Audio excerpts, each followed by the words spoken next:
gaya nga yung mga ano, 'di ba, iba diyan, mga kumukurakot sa flood control. Yan. Sige, Shoutout mo okay. yan. Shoutout natin 'yan, 'di ba?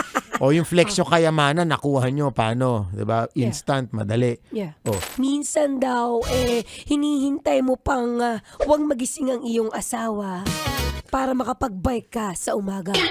Totoo 'yun. Mas madaling mag-sorry kaysa magpaalam.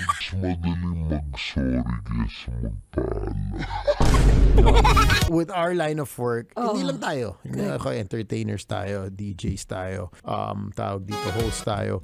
Pero lahat naman ng tao, kahit naman trabaho mo, we go through a lot of stress. Diba? Marami tayong iniisip. Minsan yung phone natin nakakasira na ng ulo. Yeah. So, I think kailangan mo ng activity, whatever it is, to release, to have time for yourself. If I'm not mistaken, you're doing your work Monday to Friday, tama? To Sunday. Oh my God. Kaya pala balita kung tayo mo ng pera. Ay! Hindi, dahil Bombay lang ako. Pina 5-6 ko lang yun. Alam mo naman tayo.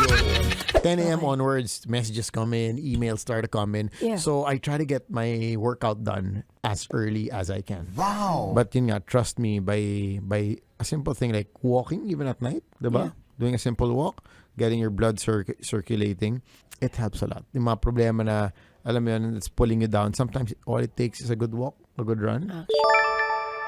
Matalino ako, ganito lang yung tsura ko. Hindi nyo lang ako siniseryoso. Nag-college din ako kahit paano, no? Di ba? Marami nag-flex ngayon, di ba? Yeah. Bag nila, kotse nila, di ba? Sino ngayon yung may payong sa Roll to Skya? Pinag-flex mo. O naman, pangalan mo dyan, di ba? Pinag-flex mo sa akin, tutunay na flex. Katawan. Maayos na katawan, maayos na health. That is one flex that nobody can take away from you. Minsan yung, gaya nga yung mga ano, di ba, iba dyan, mga kumukurakot sa flood control. Yan. Sige, Shoutout mo okay. yan. Shoutout natin yan, di ba? Yung flex yung kayamanan, nakuha nyo, paano? Di ba? Instant, madali. Yeah. Try nyo ngayon mag-workout and to have a physically, good body, fit body. Sige nga, matanong kita, gusto mo ba ng solo ride o may kasama pag nagbabike? Honestly, I prefer solo recently. Mas I prefer yung solo. Although, nag-enjoy ako sa yung kape-kape after, di ba? Nag-enjoy sa usap. Pero when I'm in the zone, tawag dito, ayoko lang yung kinakausap mo ko, naka-zone 5 ako, zone 4. yung tinatawag na ako ni Lord. Pero kakausap mo, kamusta? Wala akong problema na kamustahin. Kita mo si Lord, tinatawag ako eh. Naka-zone 5 ako ngayon. Actually, for those of you na hindi alam yung zone 4 or zone 5, yun yung isa sa mga parang threshold or speed when it comes to biking. Or pag-ahon. Umakit ka ng bundok, talaga mag-zone 5 ka eh. Umaahon ka eh, diba? So, sa akin, I enjoy the company. Don't get me wrong. Yeah. But when I'm on the road while moving, medyo prefer ko solo.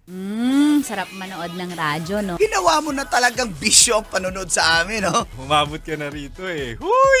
Kaya kung gusto mong tuloy-tuloy pa ang tawanan, Iyakan at kiligan, aba, i-like mo na ang video na ito. at mag-comment ka na rin sa Bisyo. Hit mo na rin ang notification bell. Para updated ka sa mga kaganapan namin dito sa Love Radio. Kailangan pa bang i-memorize yan?